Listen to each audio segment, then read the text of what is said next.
Okay, let me start by telling you the story of how I got to buy my first sports car. Not my first car, not my first great car, but really the first sports car, the Mazda MX-5, or rather how the car chose me. So the story is rather simple, right? I was on my way to doing some errands in a Friday afternoon, evening, at around 100 kilometers or 60 miles out of my hometown. And I had this yearn, this itch to buy a sports car for 2 years now. I have been wanting to own a special car, something more involving, more engaging to drive, and so on.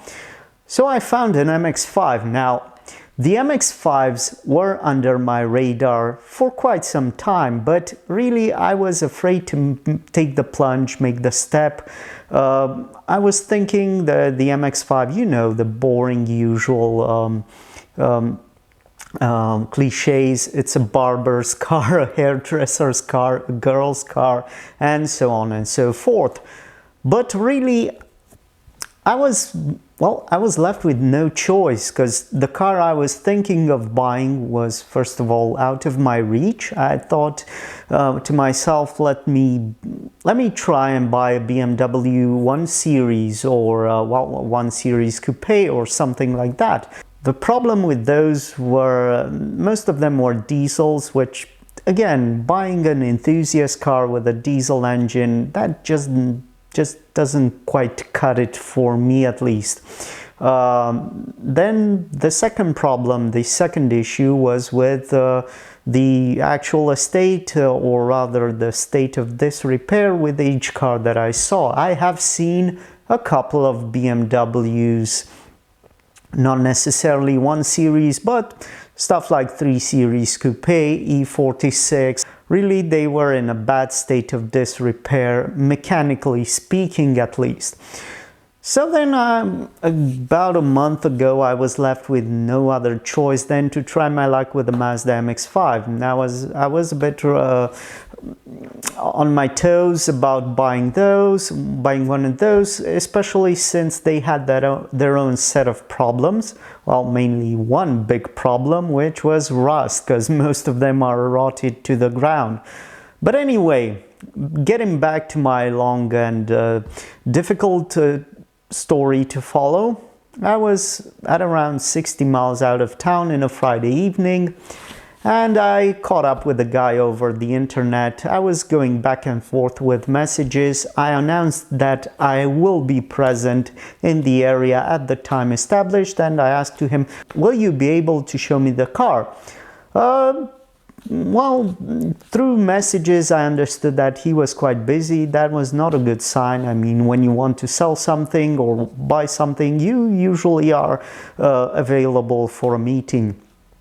At any rate, I told him that, listen, either you are here today and you are able to show me the car, or most likely I will not follow through and come back 60 miles just for you to show me the car. Now, you must understand, I wasn't really impressed with the MX-5 to begin with, and I was expecting to get to see a rust bucket, but at least to try and ease myself into the atmosphere of buying a new car and, you know, getting ready to test the market. Yeah, naturally the guy said yes, and listen, I'll be there 1 more hour, so if you could just hurry up and get to my place, I will show you everything there is to see about this particular car. So when I got to his yard, I was pleasantly surprised, first of all, by the fact that, well, he wasn't the type of shady wheeler dealer I was expecting. He was a normal working member of the society. He was producing, he was a taxpayer, so naturally these are these are things that build up one's character, and you get to trust the man. Secondly, however, was the car itself. Now, you must understand, again, I can't stress this enough, I was preparing myself to see a rust bucket, and boy was I wrong. Now really this car, I could not fault it anything. At the price point it was, at 4,500 euros, I couldn't fault it anything. Good suspension, good brakes, no rust, general good state of, general good aesthetic and mechanical estate, no leaking fluids, no radiator problems. A bit of rust at the front rails, nothing that would render the car useless or be catastrophic failures. So really I was in front of the car and I could not fault it anything. And then all the bells and whistles and alarms came came on in my head, because I was finally, after years of trying to get an enthusiast car, get a feel of things, I was in front of a great car. I just had to buy it. Naturally, when I said first time in it, because I come from front-wheel drive cars. I had 3 front-wheel drive cars, which are nothing to write home about. I have a 4th one, which is a bit more special, a Focus with a powerful diesel engine, but again, it's not an enthusiast car. It's a warm hatchback with a bit more power than your typical average everyday car. So boy, when I sat for the first time in the MX-5, was it an experience. It's one of those cars that you don't climb into, you just strap yourself into a cockpit position, or at least that was my first impression at the time, because coming from front-wheel drive cars, really you sit like you sit in a van. Yeah, you're very comfortable, but you tend to sit upwards. You're ergonomically close to everything, but really the experience is nothing extraordinary. It's not something to write home about. The Mazda, however, well, you sit way back here, your gearbox, you need to stretch your hand for the gear lever. The steering wheel is fixed in place and it's just above your knees, so everything, oh boy, I can really visualize not the car itself, but the first sensation of sitting in it. I thought to myself, wow, this really is something special. Now, the inside of the car wasn't meant, but it was great for 21 years. That's how old the car is. So really 21-year-old plastics don't necessarily age well or are kept in good condition. This one though was. So okay, now I'm a bit conflicted and I don't know what to say, what to make of it. And the guy, to top it all off, he says, listen, I know these cars very well. I've had about 3 of them. I own one now and I autocross it. Just ask me whatever you want to know. And this again was an issue in my plan, because it was a fly in my ointment, if you will, because I came with a checklist of about 26 written lines to check to make sure the car was working, and 80% of them were okay. I hadn't really expected that kind of a car.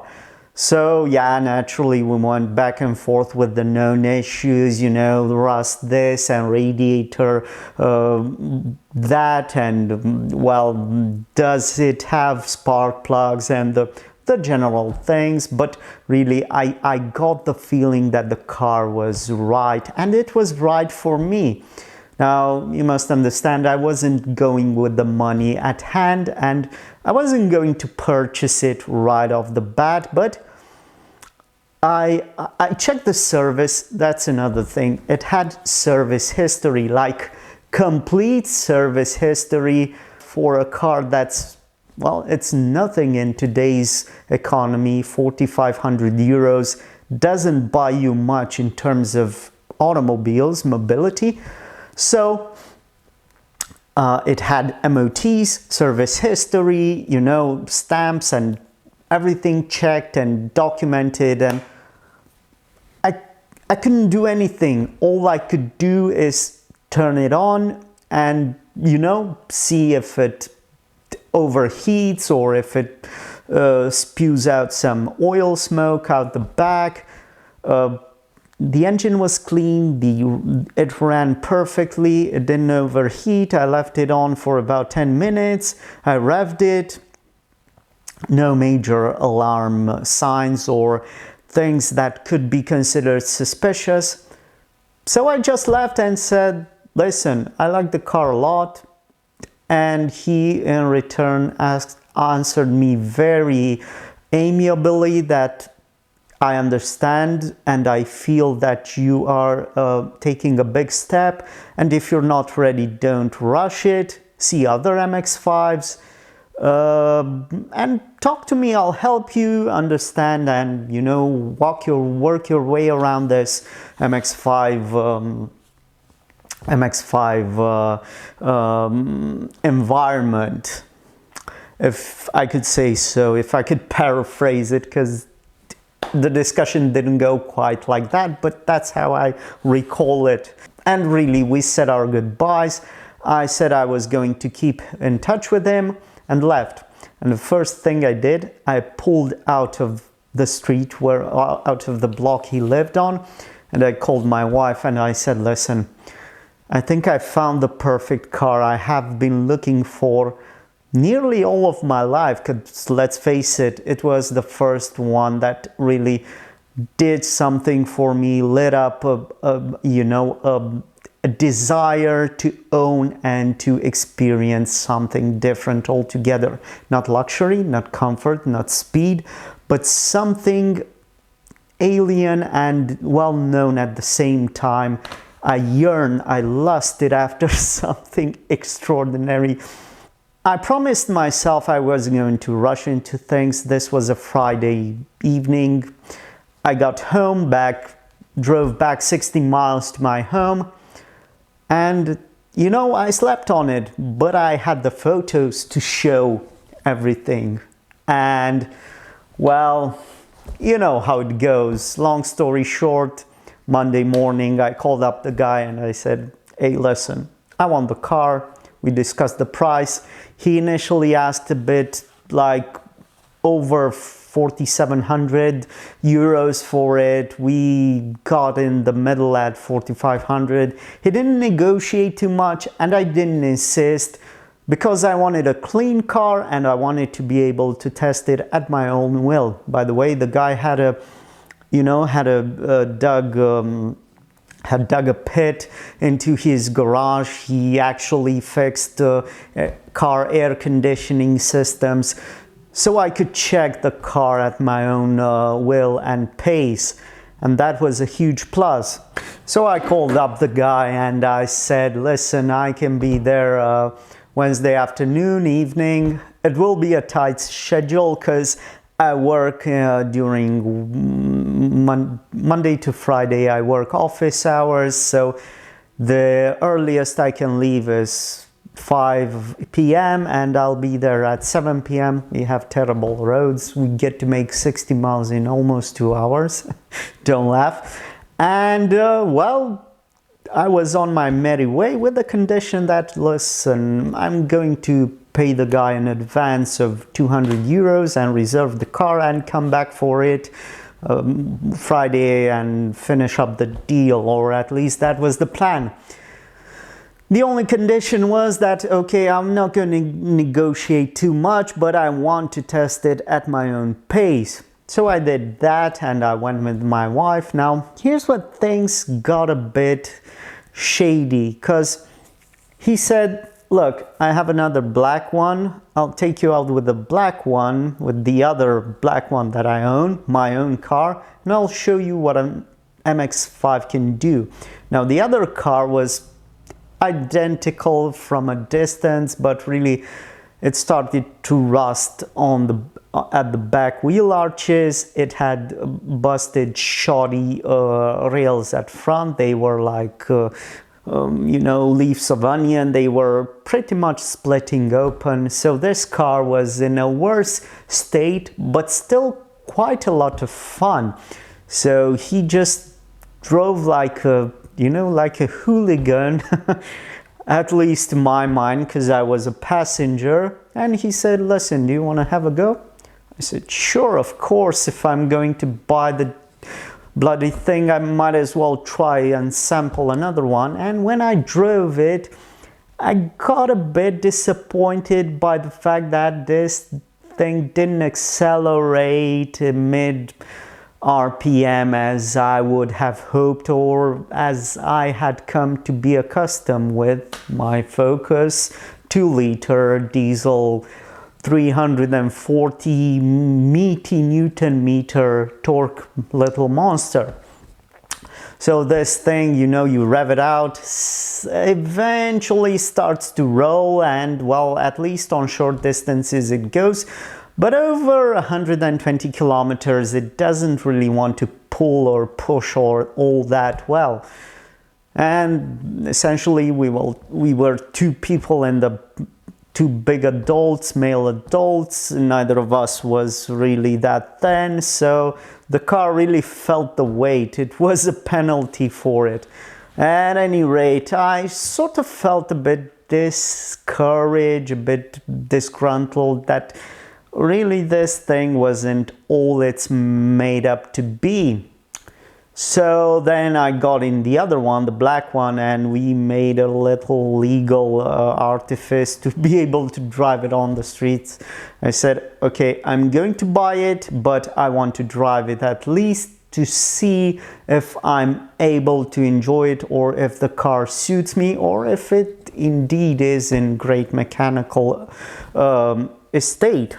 So I did that, and I got back, and again, I had that feeling that I'm going to buy a gasoline and efficient engine, and really it won't be as powerful as my best car from my small limited fleet of 2 cars.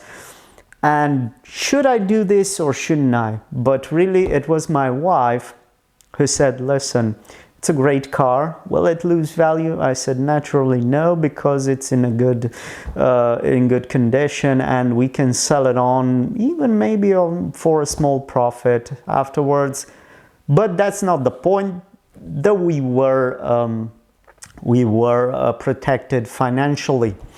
It was a sum that I could spend, and I wasn't depending on that amount of money. So she said, listen, do it. It's something special. It's different. I was a bit worried about the price. It was on the top side of price in terms of MX-5 money, because cheaper ones, even good ones, are 4,300, 500, 4,000 euros. But those are 1.6 liter engines. This was a crackling 1.8. So yeah, the facelift one with VVTi, at least for the admission or whatever. So I just bit the bullet and took the plunge and said, listen man, I wasn't quite sure about the documents, because it had been running for about 200 miles in a previous year. That looks a bit suspicious at first glance, but when you own a car like this, you're not just going to run the clock back in the last year if you've driven it hard. You're going to do it for the last 5 years. So if it had a valid MOT in 2020, odds are that in 2022, even if it did only 200 or 300 miles, they still were real miles, the real mileage. So I just said, look, I want it, and do I give you an advance? She said, no need, I know you, I see you want it, I see you like it. And this was a first for me from a car seller. And really he said, listen, if you want it, I can bring it to you. Just call me in advance. If you change your mind, tell me you don't want it. Okay, fair enough. We said again our goodbyes for the second time, Now I went home, I slept on it, I was a bit agitated, nervous. This was a Wednesday evening, Wednesday night. Thursday I was a bit calmer. I grew the idea of owning a third car. This was another issue because, you know, insurance and taxes for 2 cars, now a third car. We're just 2 people. I don't have any children. I'm not a rich person. I work for my money. So where am I going to keep 3 cars? That's the first problem, which could be solved in theory. But again, spending money on 3 cars just didn't make sense from any perspective. Socially, you would be an outcast. You would be characterized as a snob, a rich person, which I am certainly not. I'm very cheap, I'm very economical. I don't make a lot of money. I didn't make money up until, you know, 1 year, 2 years ago. So yeah, those things were swimming in my mind like catfish in murky waters, and that's the best analogy I can make. And needless to say, Wednesday night and Thursday night I slept restlessly, but come Friday I grew to accept the idea. In the meantime, I said, listen, come on, Friday, it's a done deal. I paid in cash and the guy came in front of my apartment building. I'm never going to forget this feeling. He just came with a black convertible on a trailer. The stuff of dreams, really. So that was the true feeling of owning, just seeing the car, you know, in its perfect shape, its natural design, and no needless touches. It wasn't spoiled by any unnecessary aesthetic artifices or needless add-ons. It was just perfect. It was mine. And yeah, and then I had to go through 1 week of waiting to get my first temporary license plates, which was an adventure because all I could do is get down from my apartment and open it and start it up to heat up the engine and let it run for a bit, then go upstairs back. And yeah, that is the real story of how I got to own my first sports car.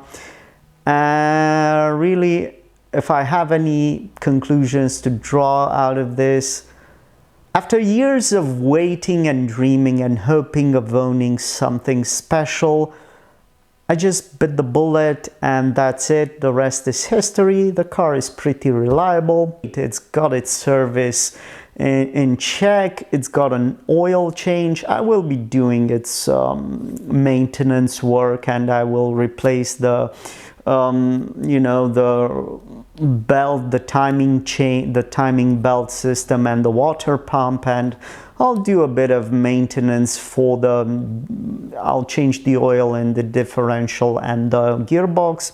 Really, that's about it. Needless to say, nobody was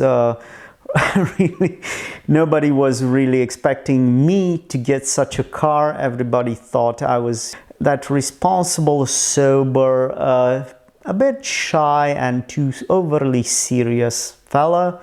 Well, I guess I proved them wrong, as I had always dreamed of owning, and I have been dreaming for the last, from before I could even speak. I was drawing cars and making car sounds and recognizing cars on the road. So really, if there's any conclusion to draw from this, if you want, I know it sounds corny, but if you have the means, just follow your dreams.